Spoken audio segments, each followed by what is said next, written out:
All right. Hi and welcome. This is Pamela Wagner from Ajala Digital, and I'm here today with Marco Grieshaber from Wunder Ads Agency, which he founded and is the CEO of. Now, he has been running his agency for more than 5 years, and he's been passionate for helping people, especially e-commerce owners and e-commerce businesses, increase their sales. And his team does that by mostly focusing on getting high quality visitors to their websites and also increasing the rate at which those visitors buy their product. He has a very, very deep understanding of e-commerce and search engine marketing. So I'm super, super excited that we have him here today. And I want to share one very, very interesting fact about Marco. He has won the first place in a national student competition in Taekwondo. So Yeah. if you ever get a chance to meet him, be careful. Welcome, Wow. Marco. Thank you so much, Pamela. You truly did your research. I'm very impressed that you brought that detail up from my history. Amazing. I'm not as flexible anymore. I just want to shout it out. So I'm not as dangerous as I used to be as a student. But yeah, I believe it. awesome. Yeah, happy to Wonderful. be here. So today we're going to talk about how to make the most of YouTube ads and how to know that they're doing really well. So this is mostly for people who are more in the beginner stage, but I have a nudge that this is probably also going to be valuable for people who have ran YouTube ads for quite some time. Mhm. Now, starting off, I have a couple more like basic questions for you, which get asked a lot of times by people. So I want to make sure that we have them covered before we dive right into YouTube ads. So, in general, one of the most often asked questions I get is how long does Google Ads take to optimize? Right. So yeah, when we take on new accounts here, we have to look if it's a completely so there's different factors. Also, how much data is in the account. So we need to look at the new accounts and see whether they have an offer that has been already been proven in the market. That's the key criteria first. So like yeah, have they been running on other marketing channels? Is their website optimized and so forth? And then when we go to Google Ads, some clients they were already running on Google Ads, so we have to do some tweaks and other optimizations. But let's say we have a complete new account with Google Ads, and this channel is not being proven yet. What we then have to see is we first have to generate massive amounts of data, and Google Ads is not as quickly as Facebook ads. So Facebook ads, it takes a few seconds really to get it going. And with Google Ads, first we set up 2 weeks roundabout for the setup, and then there are different steps, and I can elaborate on that later. But just to give a timeline, we usually don't set expectations for less than 3 months on new accounts to really see um, some positive results. Of course, there will be indications in this process, and we are always optimizing. But there's just a lot of things that needs to be dialed in before we can actually get results, depending on the offer and the whole system.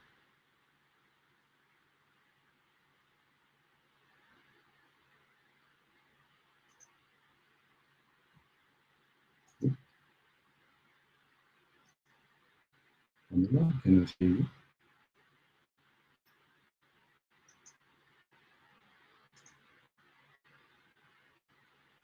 Camilla? I'm sorry, but I cannot hear you. I have some issues. I don't Oh, the know. classic example of being muted. I love Yeah. it. It keeps Ah, happening okay. for Whew. like 7 years of working globally. All good. I thought it's a more technical glitch. I was No, no, shocked, no. but yeah, glad you're back. Yeah, I tend to mute myself mostly to reduce any noise and to make sure that the speaker is audible more clearly. All Right. right. So sorry. So it's You're so back. obviously, hmm? You are back now. Yeah.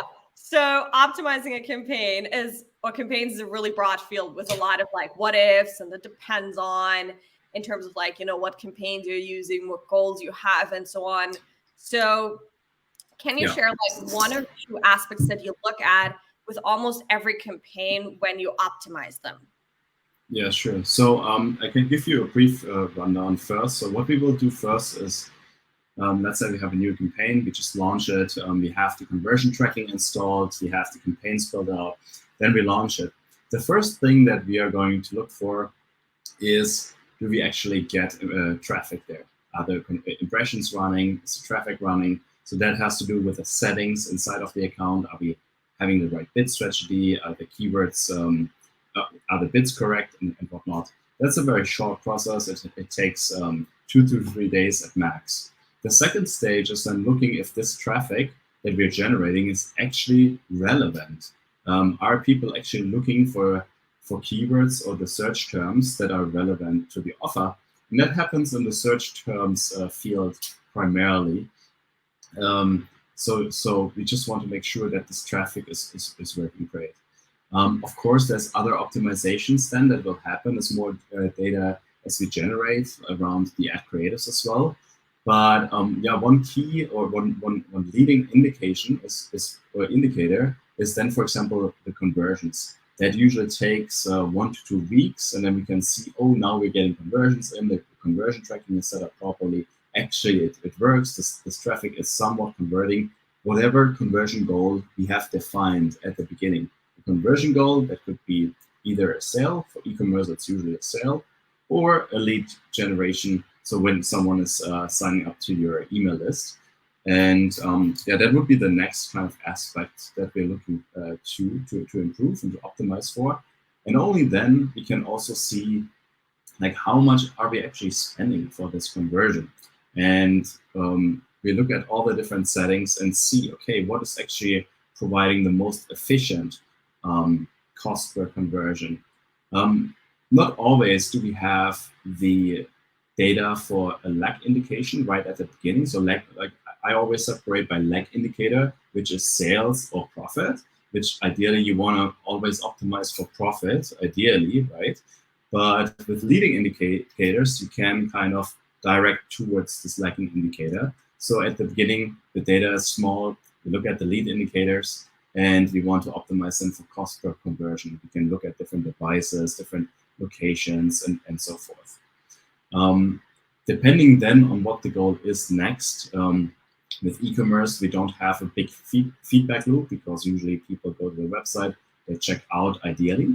But also with some e-commerce sites, which are more on the high scale side, or lead generation, or in general with lead generation sites, we create leads. So we are actually helping them to get leads on their email list as well.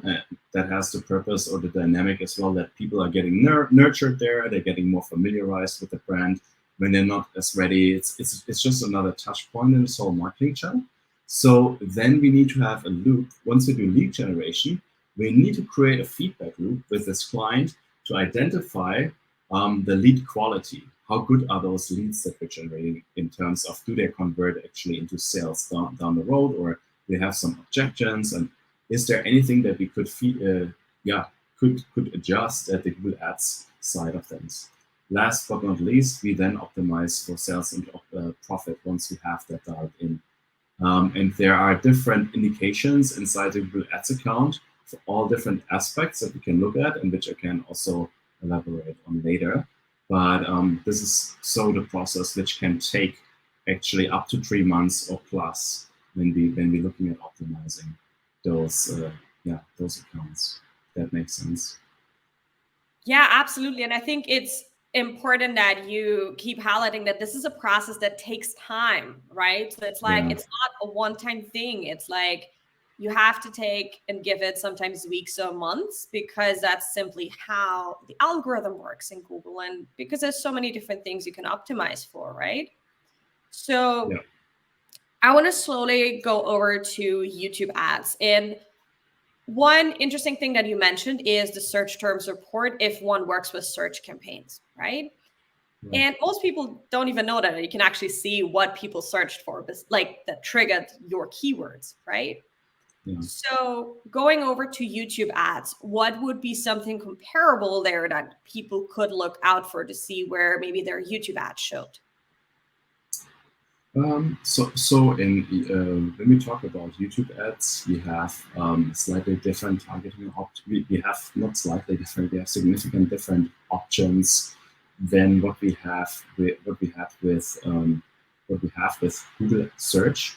So we have a lot of more interest targeting options. So let me just count a few. And by the way, also YouTube ads unfortunately made quite some changes.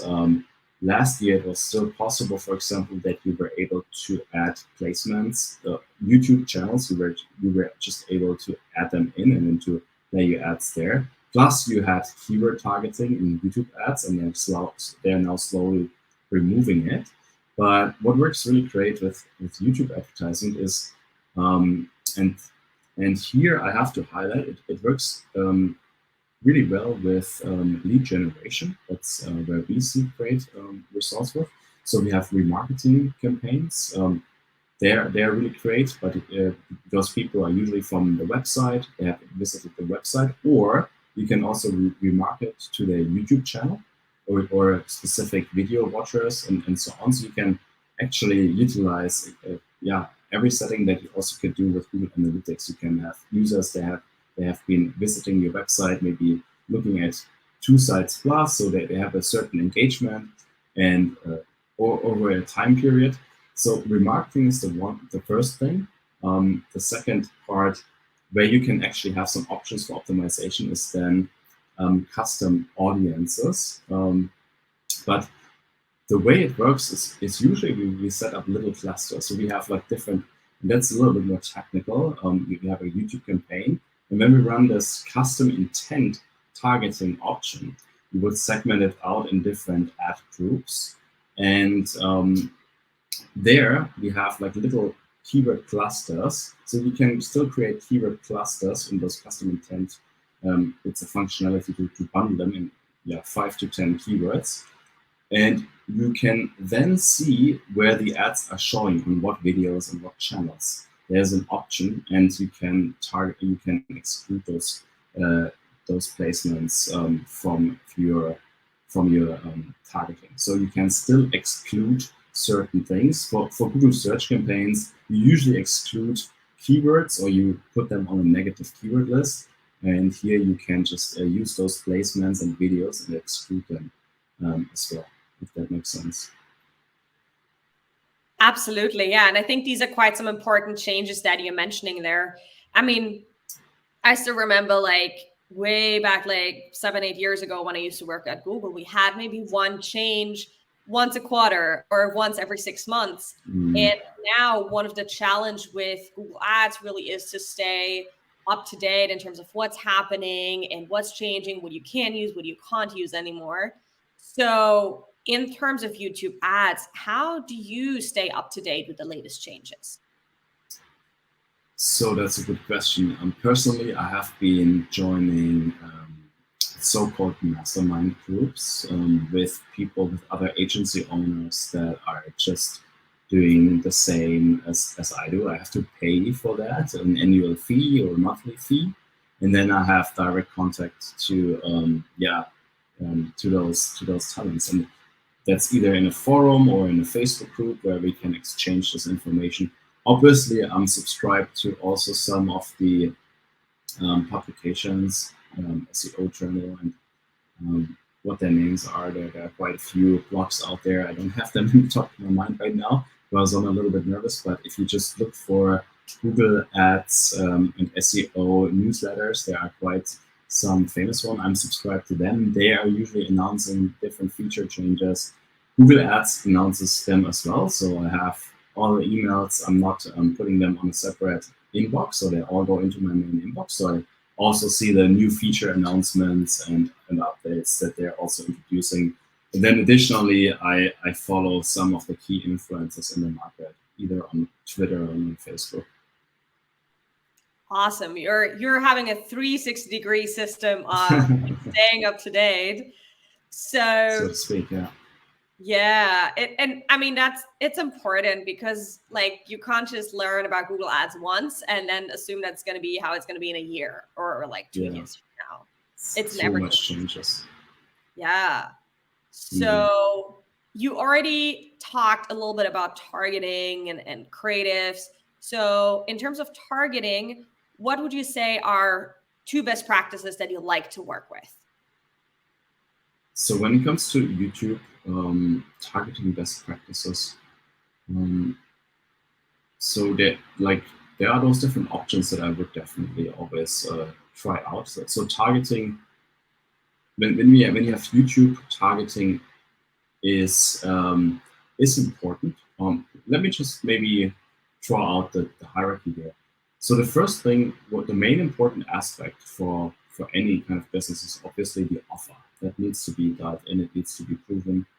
And then the second thing with YouTube advertisement is the ad creative. That's really where the juice needs to flow, and that's quite difficult. That's quite a variable that is challenging to dial in.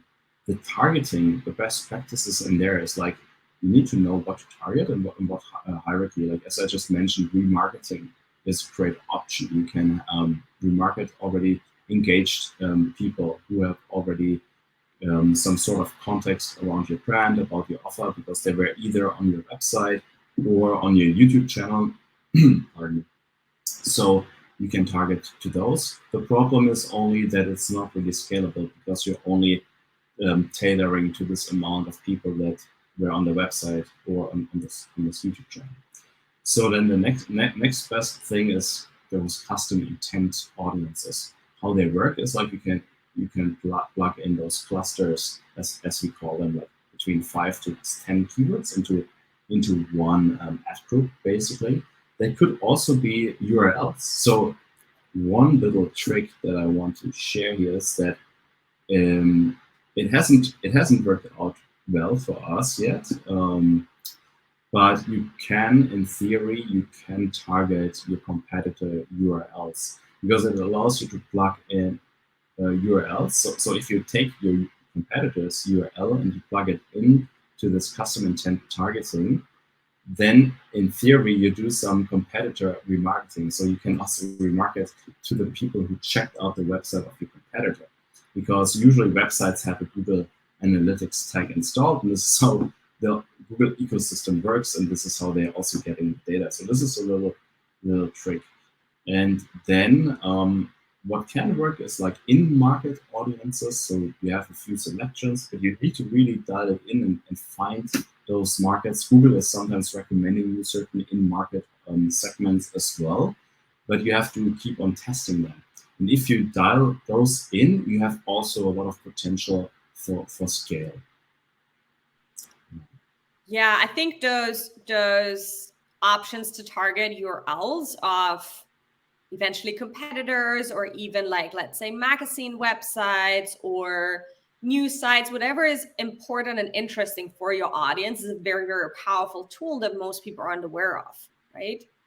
Yeah, that's something I gave a talk during the last year at a conference, and then people like it was in front of 120 people or so, and then people were just like, "Wow, how can you do this?" Yeah, that's being said, it's not always easy to make it also work. It's really like about the creative and the offer and how your funnel is put together. There's very a lot of variables, but it is some opportunity. It is something to explore, and it's a very interesting one. We have clients that YouTube ads in general work really well for the lead generation, and later they convert it into sales. So overall, it's very profitable and scalable. Yeah, and the point that you mentioned here, which is I really want people to take away as well, is that there's a lot of variables to it, right? And Mm, turning on YouTube ads or a search campaign and so on doesn't mean you'll automatically get leads. Like it yeah. is important how your funnel looks like, how your pricing is, what product you're selling, and all of that, right? So Yes. if you work, let's say, with someone only for YouTube ads, be aware there's a lot of other factors to it. And of course, you, the company, the client, does have a role to play here, right? Absolutely. No, it's a good point that you also emphasize on this, Pamela, because this is an expectation that we always need to set from the beginning. It's a collaboration. We can only as far as our capacities goes at the moment. We focus on the traffic aspects, but this is only one component of this whole formula. There needs to be a team in place, or there needs to be resources also dedicated towards making this funnel work. There needs to be a lead generation system, for instance, and there needs to be a sales system in place. Ideally, if it's proven already with some other traffic channels, that's ideal, but it's not always the case. So if it's not proven yet already, people need to keep in mind this entire process. It will take longer because it takes time for the data to be generated, and then it takes resources to make those tweets, to either change out the ad creative, to maybe optimize the landing page, to create a new email sequence, or do those other tweaks in order to make this entire funnel work. So this is what people need to keep in mind. It's not a very easy thing to do, but once you get it done, you basically build your own money machine, so to speak. So that sounds like a really, really good idea. Like everybody likes the money machine. And there's one word that you mentioned, which is resources. So I think right now the biggest obstacle for most people to get into YouTube ads is that they're wondering how to create that video, right? How to create a video that performs well, so to speak. So talking about the ad creative, what are like some 2 to 3 tips you could give people on what a good YouTube ad entails? Sure. So there's and that's really a big component in this whole operation is the ad creative, and we separate it by a hook. So that's the beginning part. How you can grab the attention, how you speak to your demographic, so that people stay hooked with this video. And then you have a body part where you can have different elements and different concepts. And then the last part is always the call to action. You want to tell them what's the next step. Hey, go to this website and submit your details and so on. So you want to give them a direction at the end. And there's different concepts around the body part. So one more thing is, like, usually when we start testing, we don't only have one video or so. We usually start out with at least one concept, but usually we have 2, and then we have 3 different variations. So usually we have like so the body part and the end part, the call to action part stays the same, but then we have different hooks. And the first thing that we would do is, like, we would test what hook will be performing better. So that's an important thing to keep in mind. You want to test the hook first because it's like the important part. Another thing to know is that with YouTube ads, for the regular in-stream ads, that's usually what we are using primarily. This is the ad when you want to start to watch a random video, and then in the first, it pops up immediately, and then you have, like, after 4 or 5 seconds, you have the skip button, and that's a so-called in-stream ad. And you need to keep in mind that for the first 30 seconds, after the 30 seconds, it counts as a view. That's also different if you compare it to Facebook, because in Facebook, the view is defined for someone who only watches it for 3 seconds or so. So if you have a video on YouTube with 1 million views, it's only when they almost just scroll down the newsfeed and they stumble upon an ad and they watch it for 3 seconds. This is already counting a view in Facebook, but for YouTube, it is only for 30 seconds. So you need to have this 30-second window in your mind when you conceptualize your ad creative, because you don't want everyone to watch your video, obviously. And so you want to really qualify the person when they watch it, because it's good to have a certain view rate so people of viewing the ad. But if it's getting too much, you don't want that, because that means that too many people that are not really being targeted, that they're watching it. So it's like the right balance is important to find that out. Let me explain a few things about the body part. There's always there are different frameworks that you can use. A simple one is AIDA, attention, desire, information, and action. But there's also Tom Breeze's Educate. I don't know now all the acronyms, but it's basically you want to create desire, you want to teach them a thing, you want to also create credibility. What we usually do is with our ads, we have a lot of testimonials in, or sometimes we're matching up those testimonials, or showing if it's a coaching client or a client that has some sort of authority, then showing this person when they have this footage from them talking to a stage, talking to an audience, and so on. If like to have this credibility, to show this credibility is very important. And then of course talking to their pain points and providing the solutions, but only to a certain extent. So you only want to teach one or two things in this video, and for the rest of the solution, you want to have a strong call to action, have them to go to your website and convert further. Absolutely. I think the one of the main things for people is to understand that most of the times in your ad, whether that is written or in a video, you're not supposed to teach a whole lot, because if you teach too much, then people get a plaster on the wound, so to speak, when actually they Yeah. would need surgery, right? So you want to kind of like tease the problem and make them understand what is the problem and then how they can solve it. And Mhm. also be aware that you only have like a minute or two, or however long the video is. So it's really not a lot of time, right? Yeah. Yeah. And the concept that you mentioned of testimonials, I think that's something super, super important. Now, what I notice across the world is that this is usually easier to bring in for like American or Canadian clients. But like when we were in Europe or Asia, we were being very, very shy, right? It's like almost being taught, don't talk too much about yourself, because, if I you're good, know. someone else I will know. talk about you, right? Mm. You got to show people that someone else is talking about you. And the way you do this is by adding testimonials, right? Yeah, yeah. Well, that's a good point.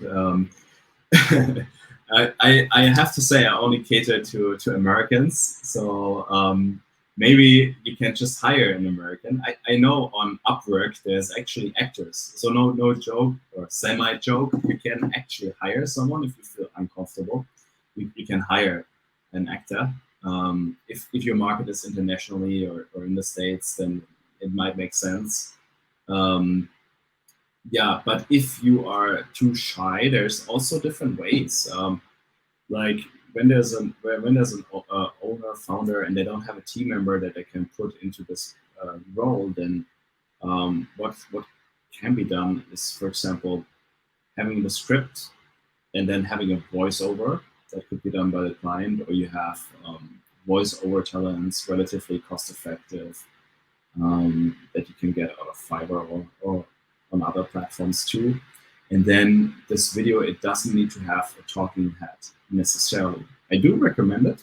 That like we see good results with it, because having your own face in front of it, it's usually also a building of rapport and a building of trust.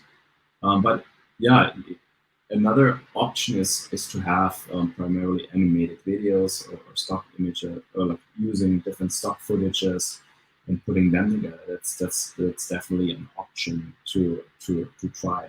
Some brands, some e-commerce brands that we work with, they also have brand promoters or advocates, and they encourage them to record some footage as well. So maybe they can reach out to those advocates and get them as the spokesperson of the brand in some way.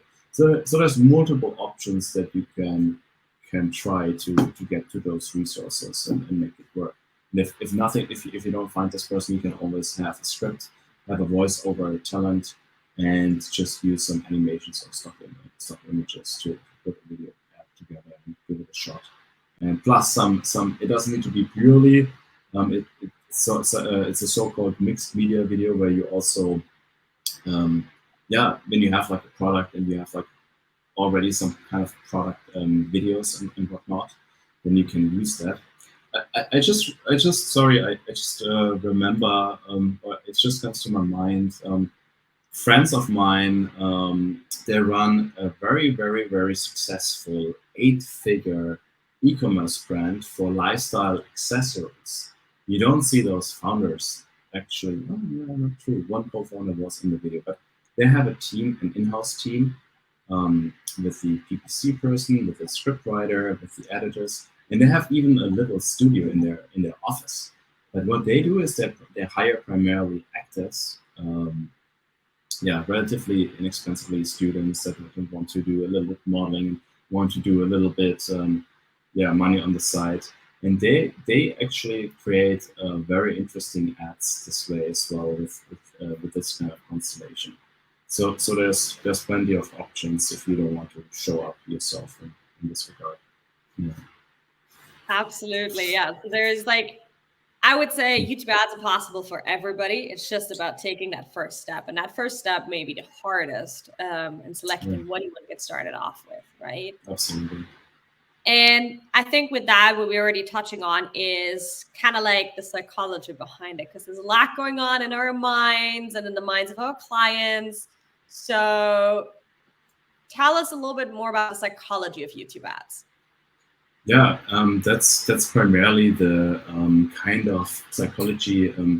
The difference between so we have this platform called Google Ads, and then we have all those different networks, Google Search, Google Display, and then we have YouTube Ads with this video content. And I think it's an interesting psychology behind that because YouTube first of all has almost replaced our TVs to some extent. So we're watching YouTube a lot, and videos in general, they create this emotional interest. So we store much more when we have more senses activated. So we actually see, we hear this content. And one example that I always like to bring is like everyone sort of remembers the Coca-Cola Christmas TV ad that comes on the TV with the Santa Claus and the trucks driving around and so on, and it has a certain emotion attached to it somewhere in the brain. So it's an interesting format for people, especially who have been running Google Ads already successfully and other channels, then to expand into that and to tap into those emotions. But then also, combined with the storytelling that also plays a role. You can use that to tell your branding story and to just create this trust much more easier. And with this trust, with content and the elements that I said a couple of minutes before, you can just like create a much higher bond and engagement, and therefore ideally also a conversion rate. Because it's a very great format to just deliver your messaging from your product or from your offer. Absolutely. And it's the point of emotions is something that a lot of companies often forget because they think, oh, people are buying a product from me, so I have to tell them why they should buy from me and why I'm awesome and why my company is awesome, right? But the thing is, people don't care about you or your company. They care about how can you solve their problem, right? Correct. Yeah, I like the way you phrase it. Right to the point. Yeah, like what's the value for me? What's in for me? Exactly. What's in it for me? So that's what you have to speak to.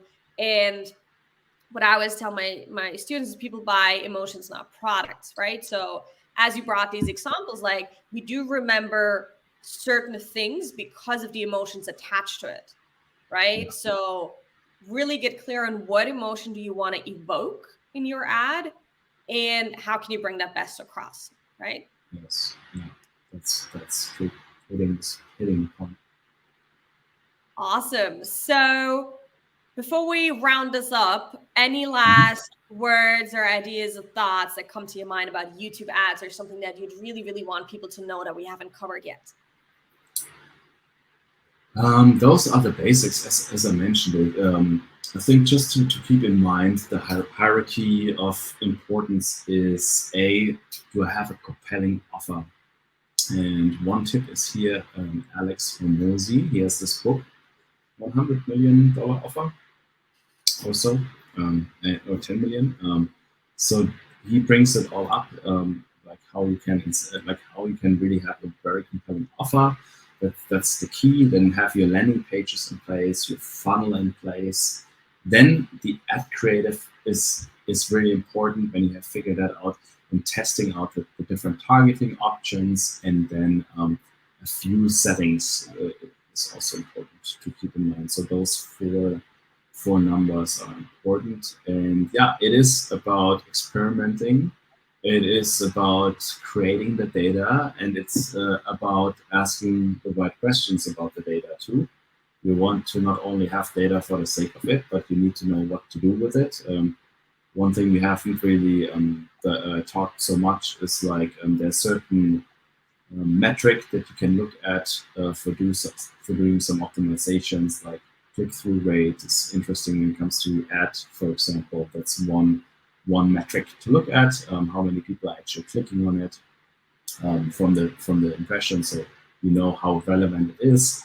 Then there's the conversion rate, to have a good conversion rate or bad conversion rate with a landing page. So knowing the data and interpreting, analyzing this data is what it comes out with, and being willing and ready to invest into that is just part of the process, or Awesome. essential. I think you summed it up really, really well. Like all these different parts that one has to or should take care of in order to be successful with YouTube ads, right? Yes, I think Yeah, yeah. go No, ahead. that's no. I think that is yeah. I think that was the final word. Sorry, I don't have anything more to add. I was just thinking in my mind. No worries. That was a great summary. That was a great summary. Super. So if people now say, whew, this sounds a lot. I get it. I think I should do it for my business, but oh, I don't have time to do all this my own. I get into it. And they're like, I need Marcus' help. How can they find you? Yeah, absolutely. I'm happy to get in touch if anyone has some questions or want some help. Then people can find me. First of all, our website is wonderads.agency. So Wonder is with a U, not an O. WUNDERADS, and then .agency. That's our website, and then people can email me to Marco with a C, MARCO at wonderads.agency. That's the easiest way. Awesome. But it, but Wonderful. they can also find me on LinkedIn, just typing in my name, Marco Grieshaber. Um, and LinkedIn is another option. Yeah. Wonderful. I just want to make sure also for LinkedIn, if you find Marco Julian Grieshaber. So make sure to enter his second name. Because I notice if I just look you up with one name, like it doesn't always show you immediately. Oh, So I want to make sure people find you. Yeah. that's good to know. Maybe I remove it. So maybe just in this case it might be easier. That's Yeah, good but it feedback. I really didn't actually know. makes you stand out. The Julian, like, so because there's Oh yeah. others that have the same name. So if you keep the Julian, I would view it from that perspective that people actually can find you quicker. Okay. I will So think about it. Thank you for this. I didn't know. yeah. So awesome. Well, thank you so much for Sweet. sharing all those nuggets, pieces of wisdom, and snippets of information with us. My pleasure. I hope it was helpful for the one or the other person. Absolutely. Well, I'm wishing you a good rest of the night, evening, and for everybody else, morning, day, wherever you are. And thank you so much for tuning in. Thanks for having me, Pamela. Talk to you soon. Bye. Cheers. Bye.